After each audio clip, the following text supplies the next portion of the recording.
Aujourd'hui, le Seigneur a une parole pour nous. Le Seigneur veut nous parler, Église. Le thème du message qu'il m'a mis à cœur d'apporter aujourd'hui est un thème qui nous concerne tous. J'ai intitulé ce message « Ta patience est la preuve que tu fais confiance à Dieu ». Ta patience, c'est la preuve que tu fais confiance à Dieu. Amen. Nous devons faire confiance à Dieu, Église. Parce que la base d'une relation, c'est la confiance. Amen. Dans un foyer, dans une amitié, la base, c'est la confiance. S'il n'y a pas de confiance, il y a la peur.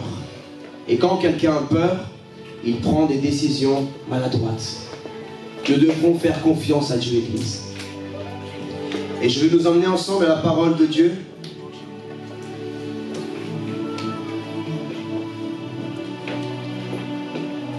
À la lettre de Jacques, au chapitre 1, verset 4. Je lis la parole du Seigneur. Mais il faut que la persévérance accomplisse parfaitement sa tâche, afin que vous soyez parfaitement qualifiés, sans défaut, et qu'il ne vous manque rien. Amen. Amen, gloire à Dieu. Ces paroles, c'est l'apôtre Jacques qui les a écrites, inspiré par le Saint-Esprit. Chaque mot, chaque verbe, chaque virgule, chaque point de la Bible, de la parole de Dieu est importante. Il a dit, il faut, Église, il faut. Ça veut dire, il est nécessaire que tu persévères dans la patience, dans l'attente de la promesse que Dieu a pour toi. Que tu persévères pour que s'accomplisse parfaitement sa tâche. Ça veut dire que Dieu, il a un but à accomplir dans ta vie et à travers toi. Alléluia. Amen. Ce que tu vis en ce moment, Dieu aurait pu te l'éviter. Mais si Dieu permet que tu vives cette situation, c'est parce qu'il veut t'emmener plus loin. C'est parce qu'il veut travailler ton caractère. Il veut te briser. Il veut te restaurer. Parce que Jésus-Christ veut vivre pleinement en toi. Église, Église de France, nous sommes les chrétiens de France aujourd'hui. Dieu nous a ramenés dans ce pays. Dieu est en train de nous façonner. Il est en train de nous travailler. Parce que Dieu veut manifester sa gloire à travers nous dans ce pays. Mais pour cela, il a besoin qu'il ne reste plus rien de nous et qu'il reste tout de lui. Amen. Lorsque le Seigneur Jésus a appelé ses disciples, il a dit, celui qui veut me suivre, qu'il porte sa croix chaque jour, qu'il renonce à lui-même et qu'il me suive. Lorsque le Seigneur Jésus a dit qu'il renonce à lui-même, ça veut dire qu'à partir du moment où nous avons dit oui à Jésus, nous avons cessé d'exister, chrétiens. Nous avons dit oui à Dieu. Ça veut dire que, comme disait l'apôtre Paul, ce n'est plus nous qui vivons, mais c'est Christ qui vit en nous. Et nous le prêchons souvent, nous le déclarons souvent avec une grande facilité. Mais nous avons beaucoup de difficultés à le vivre. Lorsqu'au travail, peut-être à l'université, à l'école ou dans la rue, quelqu'un nous regarde mal, nous parle mal, où il y a de la moquerie, où nous vivons des choses dans la famille. Quelqu'un peut-être hausse le ton, parle mal, ou dit quelque chose qui nous blesse et nous voulons réagir. Là, c'est dur de laisser Christ vivre en nous. Mais c'est dans ces moments-là que Dieu veut nous travailler et que ton onction va grandir. L'onction du Saint-Esprit, la présence de Dieu va grandir dans ta vie quand toi, tu vas diminuer. Alléluia. Amen. Nous devons être chaque jour plus petits en nous jusqu'à ce qu'il ne reste plus rien de nous, afin que Christ puisse grandir chaque jour en nous. Que lorsque quelqu'un te regarde, il ne te voit plus toi, mais qu'il voit Dieu en toi. Que les gens te voient et ils ne sentent plus la présence d'un homme ou d'une femme, mais ils sentent la présence de Dieu. Que quand quelqu'un te regarde, il dit, mais on dirait Jésus. Elle sourit comme Jésus. Il sourit comme Jésus. Il a l'amour de Jésus-Christ. Elle a la joie du Seigneur. Pourquoi? Parce que tu es l'image du Christ. Et le Christ est l'image visible de Dieu invisible. Amen. En grec, le mot patience vient de uponium, uponiomai. Cela veut dire en grec persévérance. Lorsque quelqu'un patiente, lorsque quelqu'un attend, il développe la persévérance. Parce qu'il persévère dans la patience. Il persévère dans l'attente. Et c'est dur. Je sais que nous les chrétiens, quand on persévère, ça fait mal. Pourquoi ça fait mal? Pourquoi c'est pas facile? Parce qu'on meurt à nous-mêmes. Parce que mourir, ça fait mal. Amen. Quand tu meurs à toi-même, quand tu renonces à ton ego, à toi, à ta volonté, ça fait mal. Parce que tu es en train de mourir à ton vieil homme, à ta vieille femme, et tu es en train de laisser la patience de Christ, le fruit de l'esprit, le caractère de Christ grandir en toi. Ça veut dire également fermeté. Il faut que nous soyons fermes dans nos décisions, Église. Quand tu as pris la décision d'attendre la promesse de Dieu, ne regarde ni à droite ni à gauche. Regarde l'objectif. Regarde la promesse que Dieu t'a faite. Parce que le diable va certainement venir pour te distraire et te montrer d'autres opportunités. Mais toi, tu dois rester ferme dans la décision. Jésus-Christ, notre Seigneur, il était quelqu'un de très ferme. Lorsqu'il prenait une décision, il était ferme dans sa décision. Il a porté sa croix jusqu'à la fin. Il a été ferme. Les Perses, les Juifs, les Romains lui disaient: si tu es vraiment le Messie, le Fils de Dieu, descends, montre-nous que tu es, montre-moi. Mais il n'avait rien à prouver. Il est resté ferme dans l'humilité. Il est resté ferme dans la maîtrise de soi. Et toi aussi, tu dois être ferme dans ta décision. Tu dois être ferme dans la sainteté. Alléluia. Le diable a essayé de tenter Jésus. Il l'a tenté. Il n'a même pas respecté Dieu lui-même. Il a tenté le Seigneur. Mais le Seigneur Jésus est resté ferme. Et qu'est-ce qui a donné la force au Seigneur Jésus de persévérer dans la sanctification? C'est la vie de prière. Alléluia. La Bible dit que la volonté de Dieu, c'est que nous soyons saints comme lui, il est saint. Qui voudrait faire la volonté de Dieu dans cette salle? Nous tous. Alléluia. Nous tous, Église. Amen. Notre désir de notre cœur doit être de faire la volonté de Dieu. Et la volonté de Dieu, c'est que nous persévérons dans la sanctification. Amen. La sainteté dans les pensées. La sainteté, corps, âme et esprit. Ça veut dire que tu dois chercher la sanctification dans ce que tu penses, dans tes pensées envers un homme ou envers une femme, dans tes paroles. Tu dois chercher la sanctification dans la parole. Ne plus mentir, ne plus critiquer, ne plus calomnier, ne plus murmurer, ne plus maudire, ne plus être là à te plaindre. Parce que souvent, nous les chrétiens, quand nous attendons et la promesse tarde, comme a dit le frère tout à l'heure, même si la promesse tarde, elle s'accomplira certainement dans le temps de Dieu. Pas dans ton temps à toi, dans le temps de Dieu. Parce que Dieu n'arrive jamais en avance et Dieu n'arrive jamais en retard. Il arrive au moment parfait. Alléluia. Alors aujourd'hui, je suis venu t'encourager. Je parle à quelqu'un aujourd'hui, Église. Je parle à quelqu'un qui attend depuis trop longtemps. Tu attends une promesse. Peut-être dans le mariage, peut-être dans le travail, peut-être dans ta famille, peut-être une guérison. Peut-être que tu attends que Dieu te donne la joie depuis trop longtemps. Tu attends qu'il te restaure, qu'il te guérisse. Depuis trop longtemps, tu attends une promesse du Seigneur. Aujourd'hui, Dieu te parle et te dit: mon enfant, continue à patienter, persévère dans la fermeté, dans ma parole. Vous savez, quand on va chez le docteur, quand vous rentrez, on vous dit: monsieur, madame, je vous invite à patienter dans la salle d'attente. C'est vrai ou pas? Dans la salle d'attente. Et beaucoup d'entre nous, nous sommes en train de patienter dans la salle d'attente de Dieu. Et lorsque vous arrivez dans la salle d'attente, vous vous asseyez, et là, il y a des magazines. Déjà, les docteurs, ils vous proposent des magazines parce qu'ils savent que vous allez attendre. Et ça peut mettre longtemps. Alors, ils vous mettent des magazines. Et vous savez, il y a le magazine de Dieu qui est la Bible. Ça veut dire que quand tu attends, Dieu te propose d'attendre en lisant la parole. Amen. Mais le diable, il te propose des magazines aussi. Et les magazines que Dieu te propose dans la salle d'attente, c'est quoi? C'est les réseaux sociaux. tu perds ton temps, il veut te distraire, que tu perds le cap. Parce que le diable sait que là où il réussit à poser tes yeux, il réussit à poser ton cœur. Et si toi, pendant le temps d'attente, au lieu d'alimenter ta patience en lisant la Bible, en venant à l'église, en priant, en allant évangéliser, en louant le Seigneur, eh bien tu t'occupes plutôt à aller sur Facebook, sur YouTube, eh bien à faire d'autres choses. Au lieu d'alimenter ta patience, eh bien l'ennemi va réussir à te défocaliser. Il va réussir à te distraire. Et comme tu ne vas pas alimenter la patience dans la présence de Dieu, tu vas alimenter l'impatience. Et tu vas devenir un chrétien impatient.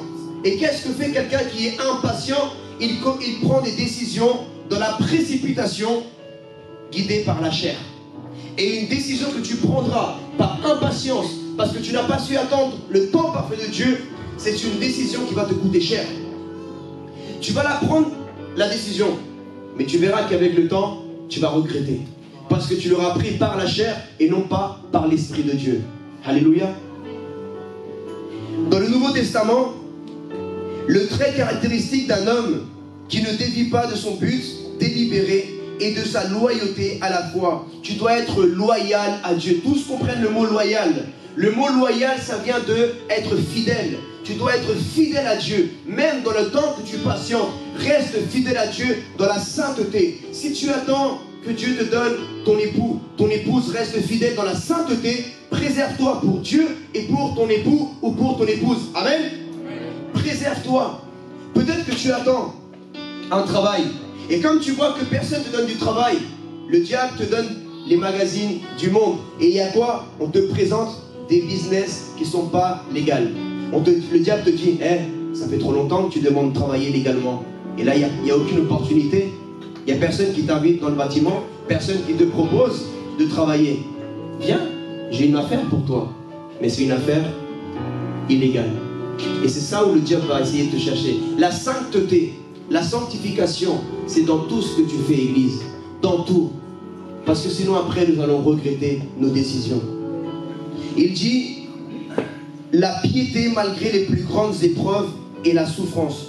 Patiemment et constamment, un homme patient, constant dans son attente, une patience qui endure, qui est ferme, persévérance. Alléluia.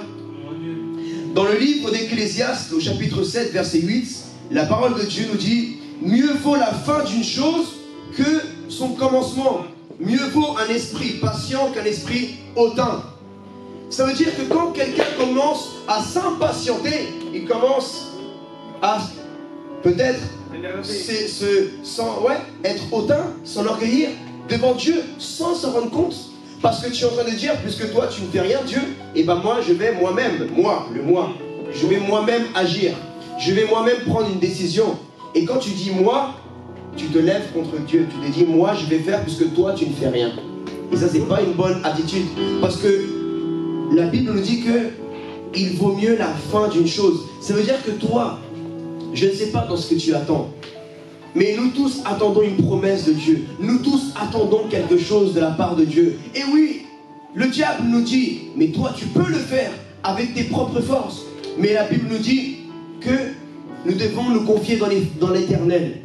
Et que je peux tout par Christ qui me fortifie. Si tu es forte, si tu es fort, si tu es en bonne santé, si tu as un travail, de l'argent, ce n'est pas par toi-même, c'est parce que Dieu te donne la santé.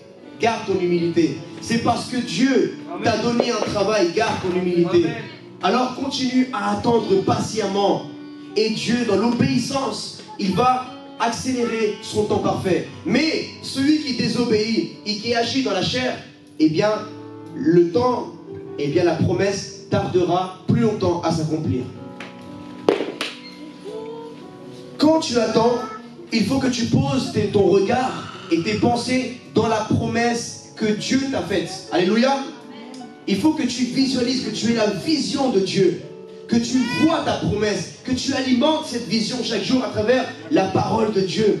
Et si tu n'arrives pas à lire la Bible, si tu n'arrives pas à prier, sois sincère avec Dieu.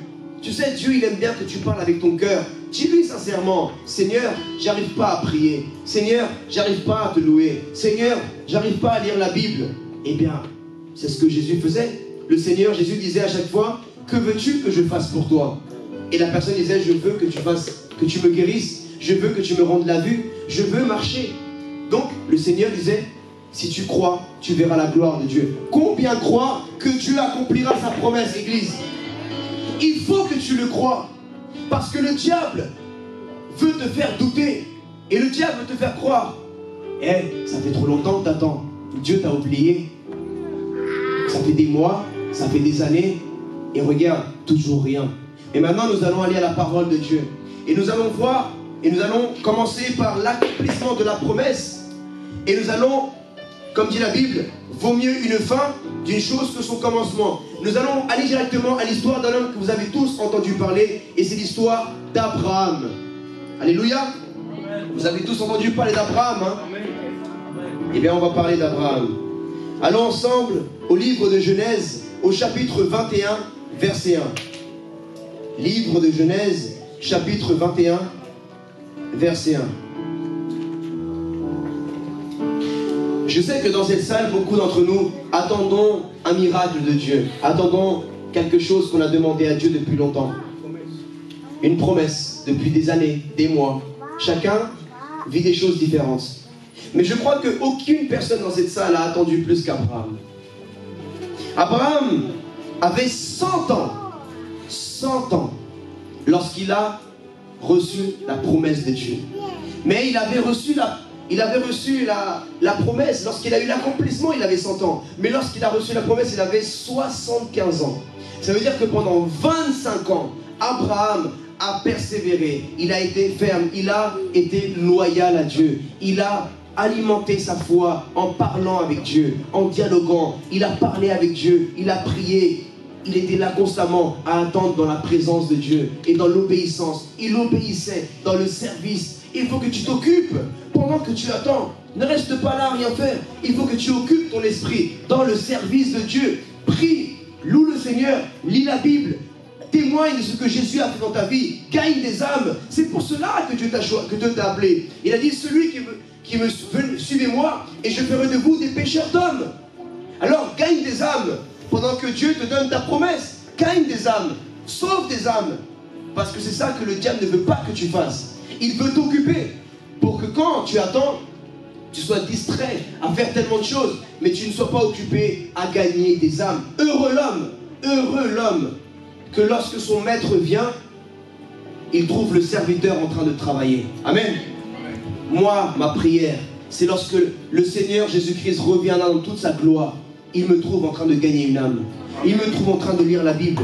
Il me trouve en train de prier. Il me trouve en train de prêcher dans les métros, dans la rue, alléluia. En train d'aider un orphelin, en train de prier pour des malades. Alléluia, Église. Que lorsque la mort vienne te chercher, elle ne te trouve pas dans le péché. Que lorsque la mort vienne te prendre, elle te trouve en train de servir le Seigneur Jésus-Christ. Et Abraham, dit la Bible, l'Éternel intervint en faveur de Sarah, comme il l'avait dit. Il accomplit pour elle ce qu'il avait promis.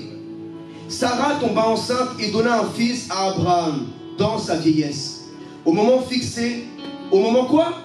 Fixé, dont Dieu lui avait parlé. Abraham appela Isaac le fils qui lui était né, que Sarah lui avait donné. Il circoncit son fils Isaac lorsqu'il fut âgé de 8 jours, comme Dieu lui avait ordonné. Abraham était âgé de 100 ans à la naissance de son fils Isaac. Sarah dit, Dieu m'a donné un sujet de rire, et tous ceux qui l'apprendront riront de moi. Elle ajouta, qui aura osé dire à Abraham, Sarah allaiterait des enfants. Pourtant, je lui ai donné un fils dans sa vieillesse. Amen.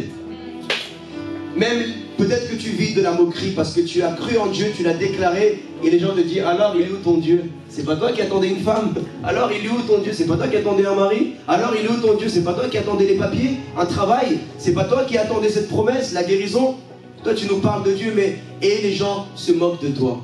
C'est vrai, parce que le diable utilise certaines personnes, mais plutôt il envoie des esprits de moquerie pour se moquer de toi et te tenter à réagir.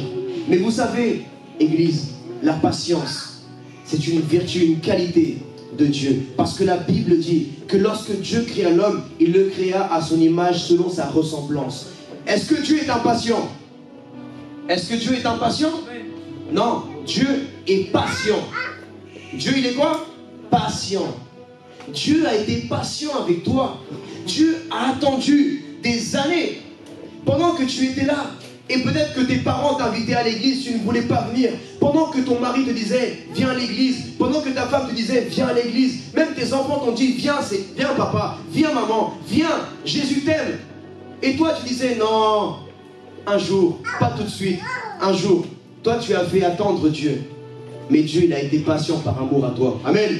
Amen. Alors toi aussi, par amour à Dieu, par amour au Seigneur Jésus, par amour à la sainteté de Dieu, par soumission, par obéissance, par fidélité, par loyauté.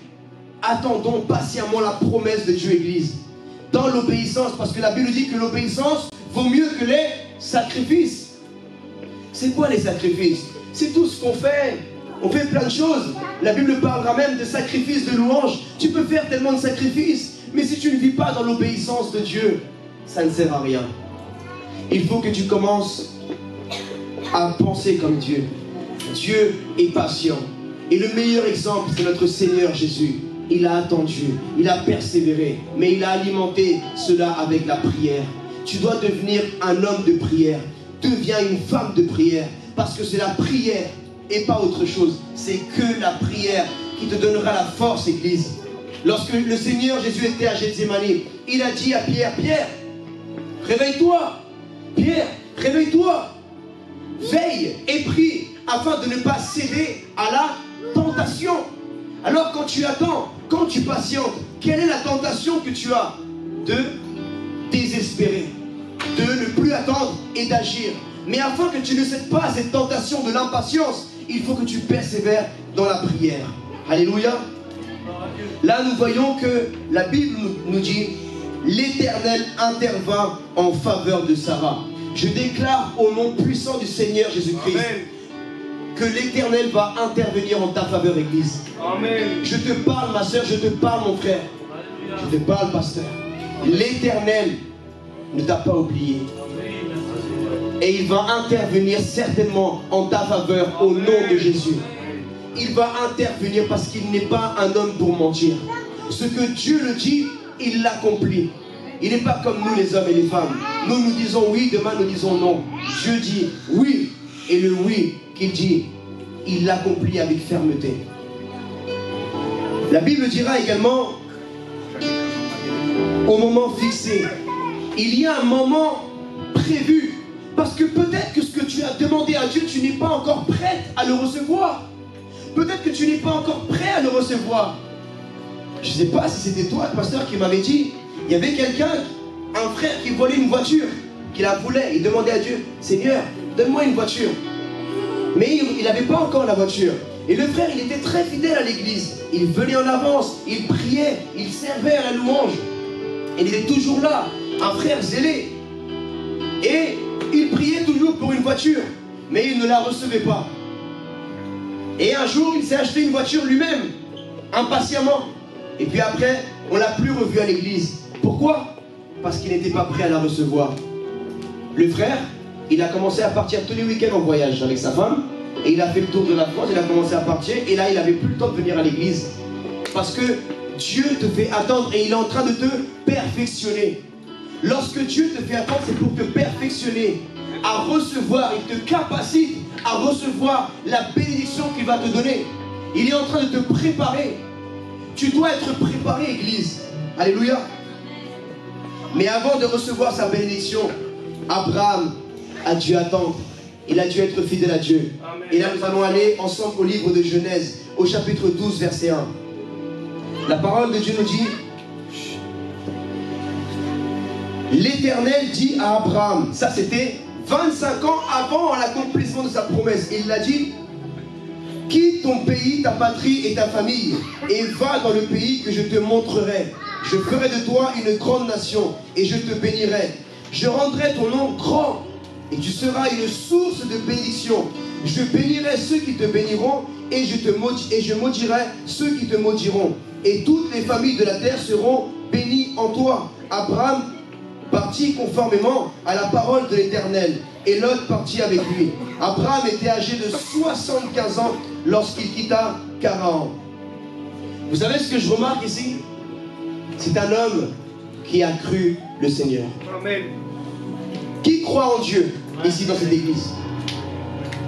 On croit tous en Dieu, n'est-ce pas? Amen. Maintenant, je vais poser une autre question. Qui croit Dieu?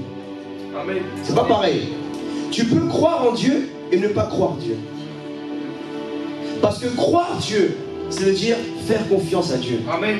Beaucoup de chrétiens croient en Dieu, mais ne croient pas Dieu. Si tu ne crois pas Dieu, tu es en train de lui manquer de respect. Parce que tu es en train de lui dire qu'il est un menteur. Si Dieu t'a dit quelque chose, et toi tu dis non, c'est pas vrai, tu vas pas me le donner, ça veut dire que tu es en train de lui dire que tu es un menteur. Et Dieu n'est pas un menteur. Il faut le respecter, amen. Alors tu dois croire Dieu, mon ami. Tu dois croire Dieu. Il faut que tu fasses confiance à Dieu. Qui veut faire confiance à Dieu à partir d'aujourd'hui? Qui va demander pardon à Dieu aujourd'hui? Ensemble, l'Église, nous allons demander pardon à Dieu. Parce que nous avons été impatients. Parce qu'il y a des choses que nous ne comprenons pas humainement. La Bible dit que les pensées de Dieu sont au-dessus de celles des hommes. Toi et moi, nous avons une vision qui est limitée. Mais Dieu a la vision éternelle, une vision illimitée. Il voit plus loin pour toi. Vous savez, c'est comme ces merveilleux enfants. Peut-être que parfois, ils nous demandent des choses. Mais nous, en tant que parents, on doit leur donner une éducation. On doit les éduquer. Et on ne peut pas subvenir toujours à leurs caprices. Parce que des fois, nous, on est capricieux. Hein? Oui, il n'y a que moi qui suis capricieux parfois. Hein, mes soeurs, hein, mes frères. Parfois, on est capricieux avec Dieu. On lui dit, je veux ça tout de suite, tout de suite, tout de suite. Donne-moi, donne-moi, donne-moi. Mais Dieu te dit, hé, ma fille, mon garçon, attends, c'est pas encore le temps. Tu n'es pas prêt. Tu n'es pas prête encore. Attends, ma fille. Attends, mon fils. Je suis en train de te travailler, en train de t'éduquer. Je suis en train de te préparer, en train de te former. Je vais te capaciter pour te donner ce que tu me demandes. Mais attends, persévère. Même l'apôtre Paul dira aux Galates, chapitre 2, verset 20. J'ai été crucifié avec Christ. Ce n'est plus moi qui vis, c'est Christ qui vit en moi. Et ce que je vis maintenant dans mon corps, je le vis dans la foi au Fils de Dieu qui m'a aimé et qui s'est donné lui-même pour moi. Dans la foi, il faut que tu aies la foi. Dieu veut augmenter ta foi à travers ta patience et l'attente, la persévérance. Il veut augmenter ta foi parce que sans la foi, on ne peut pas plaire à l'Éternel. J'ai dit, sans la foi, tu ne pourras pas plaire à l'Éternel. La foi, peut-être, il attend simplement que tu lui crois. Il attend simplement que tu lui fasses confiance. Il attend simplement que tu lui dises aujourd'hui, Seigneur, je me repens de mon péché d'impatience, de rebelle. Je ne veux plus être rebelle. Je ne veux plus être impatient. Je veux me soumettre. Je veux être obéissant à ton temps parfait. Je veux attendre. Et je te demande pardon, Seigneur. Je te demande pardon parce que j'ai manqué de foi. J'ai été incrédule. Je me suis désespéré. Pardonne-moi, Seigneur. À partir d'aujourd'hui, je te crois. Parce que c'est bien beau de dire avec la bouche, je crois en Dieu, je crois Dieu. Mais quand on voit notre vie, on est désespéré. On est toujours désespéré. Et il ne faut pas qu'on soit comme ça, Église. Tu dois mourir à toi-même. Le brisement de Dieu. Église, je vais terminer avec cela. Je pourrais vous prêcher un autre message et je sais que le pasteur David est d'accord parce que j'ai beaucoup parlé avec lui déjà. Et nous nous efforçons vraiment pour être des vrais pasteurs. Parce que nous voulons être à l'image du Seigneur Jésus-Christ. Et nous ne voulons pas, Église, être à l'image des prédicateurs du moment. Parce que les prédicateurs passeront, les messages du moment passeront. Mais nous devons dire la vérité. Amen. Tu sais, moi j'ai appris à travers le Seigneur. Même quand tu vas témoigner à quelqu'un, tu vas parler à quelqu'un de Jésus, ne t'inquiète pas si tu vas bien prêcher ou mal prêcher. Inquiète-toi de dire la vérité avec amour, avec sagesse. Il vaut mieux dire la vérité. Même si on te dit t'as mal prêché, c'est pas grave. Je voulais pas bien prêcher, je voulais te dire la vérité. Amen. Donc moi aujourd'hui je ne suis pas venu bien prêcher. Je suis venu te dire la vérité. Parce que je veux que tu ailles plus loin mon frère. Je veux que tu ailles plus loin ma soeur. Alléluia. Parce que je crois en toi. Parce que je crois en toi ma soeur. Parce que je crois en toi mon frère. Parce que même parfois notre famille ne croit plus en nous. Mais Dieu croit toujours en toi. Alors que plus personne croyait en toi, Dieu croit toujours en toi. Amen. Il a cru en toi le premier. Amen. Gloire à Dieu. Il t'a cru quand tu lui as dit je te donne ma vie Seigneur. Il t'a cru. Ne le décevons pas. Il nous a cru. Parce qu'il a la foi en toi. Il a la foi en toi. Alors nous devons l'honorer aujourd'hui. Nous repentir de nos péchés. Moi je veux un réveil en France. Mais un réveil c'est la repentance église. Un réveil c'est pas celui qui fait le plus de bruit. Moi je crie très fort dans le métro. Mais c'est pas ça qui fait forcément un réveil. Le réveil, c'est le cœur. C'est la repentance. C'est quand tu plies tes genoux dans le secret et tu demandes pardon à Dieu. Parce qu'il n'y a pas une chose qui fait plus plaisir à Dieu le Père que de voir un pécheur qui vient à la repentance. Alors moi aujourd'hui je suis venu te dire, Dieu veut que tu te repentes de ton péché. Dieu t'aime. Dieu t'aime, il ne te juge pas. Il ne te condamne pas. Il t'aime tellement qu'il ne veut pas que tu perdes ton âme en enfer, loin de Dieu. Il veut t'emmener au paradis. Il a un héritage merveilleux pour toi. Mais pour cela, tu dois lire la Bible. Tu dois venir à l'église. Tu dois vivre dans la communion fraternelle. Tu dois t'alimenter de la parole que Dieu te donne à travers le pasteur. Tu dois persévérer, être ferme, être dans la sanctification. Et la Bible dit, celui qui persévère jusqu'à la fin sera sauvé. Le Seigneur Jésus a dit, voici je reviens bientôt et ma récompense avec moi. Et je donnerai chacun selon soi son travail. Quel est ton travail? Qu'est-ce que tu fais pour Dieu? Qu'est-ce que Dieu va te donner si tu ne travailles pas pour lui? Il faut que tu commences à travailler pour Dieu. Je vais vous témoigner pour terminer. Vous savez, j'ai donné ma vie au Seigneur Jésus il y a 9 ans. J'étais un jeune très différent. J'étais complètement un autre homme. J'ai vu les photos. Et le Seigneur Jésus a touché mon cœur. Je lui ai donné ma vie. Amen. Et vous savez, j'ai commencé à me préparer, à me former, à faire comme tout le monde, à venir tous les jours. Je ne ratais pas une réunion. Je ne ratais pas une réunion, pasteur. J'étais toujours là, toujours là. Je venais à l'avance, j'étais là. Parfois, j'arrivais le premier, je partais le dernier.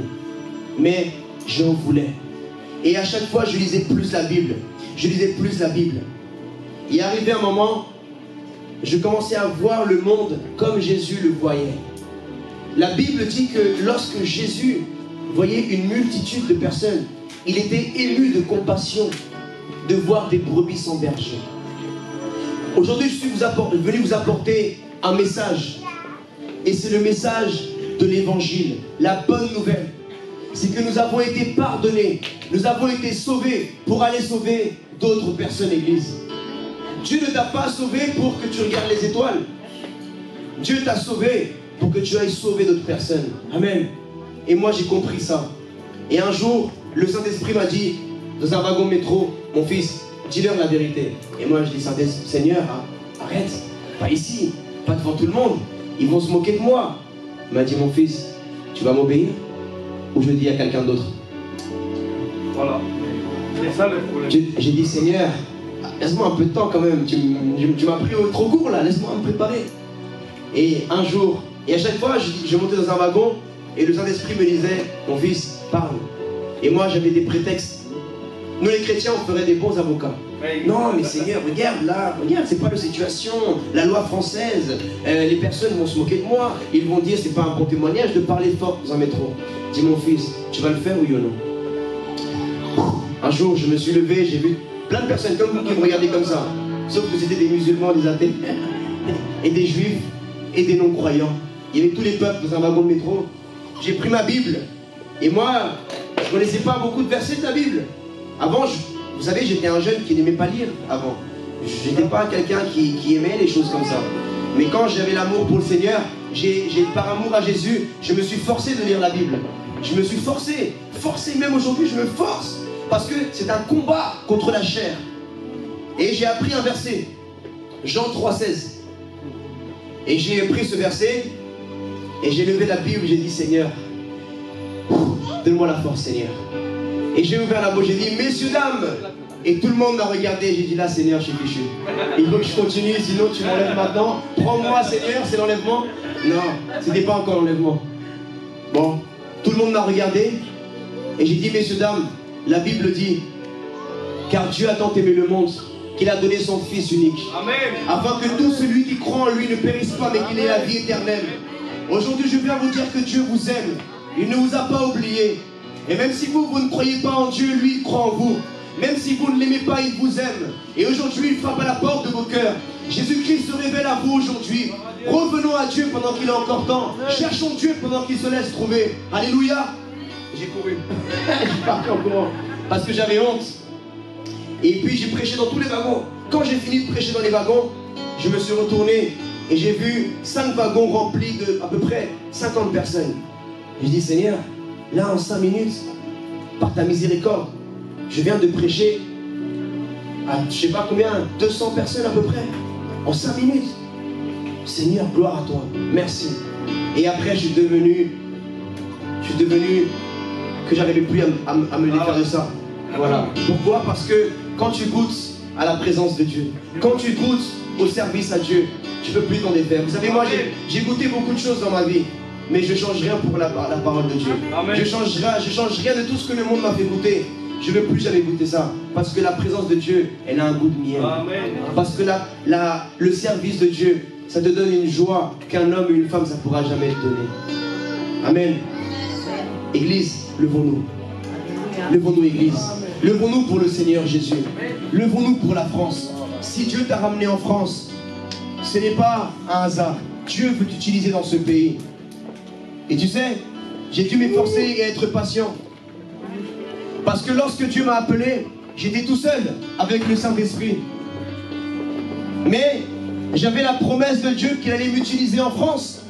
Mais j'étais un chrétien parmi les 65 millions de chrétiens en France. Et j'ai commencé à prêcher tous les jours, comme Dieu m'avait demandé de le faire. Il m'a dit, mon fils, prêche tous les jours. Et j'ai commencé à prêcher tous les jours, tout seul, avec le Saint-Esprit. J'ai été patient, j'ai attendu. Et le Seigneur a commencé à envoyer 1 frère, 2 frères, 3 frères, 4 frères, 5 frères, jusqu'à ce que ça a fait un réveil pour la gloire du Seigneur Jésus-Christ. Amen. Église, moi, je crois que j'ai vu toutes les communautés venir à H24. Des Gitans, des Brésiliens, des Africains, des Français, de tout. J'ai vu toutes les communautés, même dans les Manouches, les Gitans d'Espagne, les Yougoslaves, j'ai tout vu. Les Roms, j'ai tout vu. Pourquoi? Parce que si tu veux que les gens te suivent, si tu es un leader, il faut que tu obéis Dieu d'abord. Il faut que tu ne pourras pas emmener quelqu'un là où tu n'es pas allé. Amen. Tu ne pourras pas emmener quelqu'un là où tu n'es pas encore allé. Tu dois aller d'abord dans l'obéissance et après, les gens vont voir que toi tu bouges. Ils vont te suivre parce que tu bouges. Parce que tu as une vision. Parce que tu agis.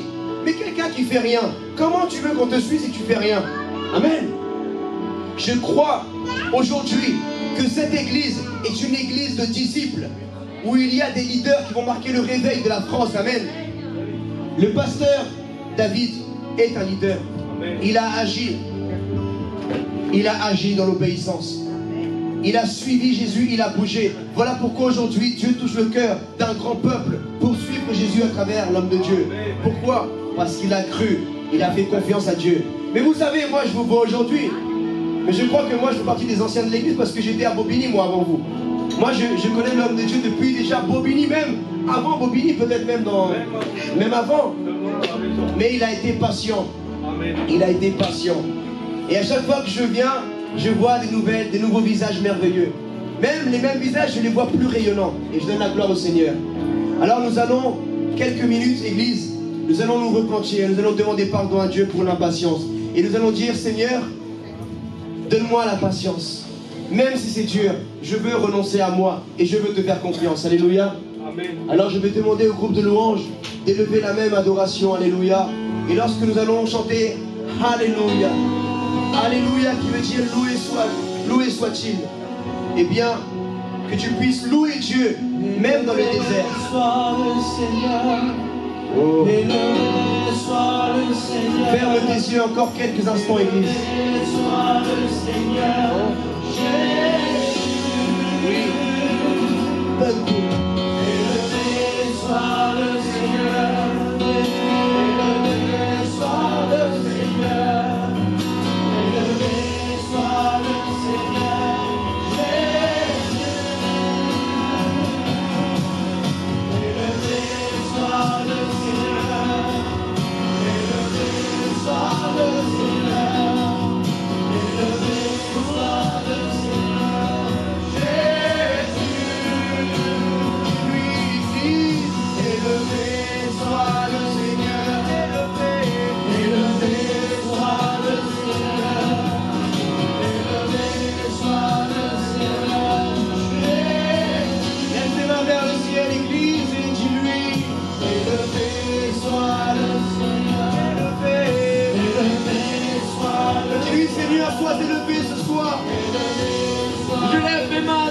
De soumission, je viens, Seigneur, de dire, Seigneur, j'abandonne, j'arrête de lutter mes pas contre toi, je te donne ma vie, Seigneur Jésus, je vais attendre patiemment ta promesse, je te demande pardon, Seigneur, je me repens, Seigneur, de ma rébellion, je me repens, Seigneur, de ma désobéissance, je veux que tu m'utilises, Seigneur, je veux attendre patiemment dans ta présence, je veux lire plus la Bible, je veux prier davantage, je veux me laisser utiliser par toi, Seigneur.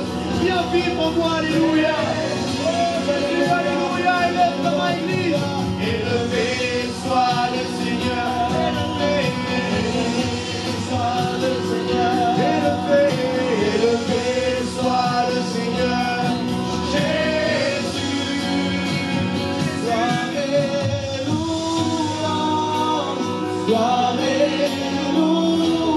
sois avance-toi si tu veux plus de Dieu. Avance-toi, n'hésite pas, ne regarde pas ton voisin, ta voisine. Avance-toi si tu veux te rapprocher plus de Dieu. Si tu veux que Dieu te donne plus de patience, qu'il te fortifie, qu'il te renouvelle, qu'il te restaure, qu'il vienne te guérir. Avance-toi vers le Seigneur, alléluia. Le Saint-Esprit de Dieu est là, il va agir. Ferme tes yeux, alléluia. Église, avancez. Avancez vers le Seigneur, alléluia.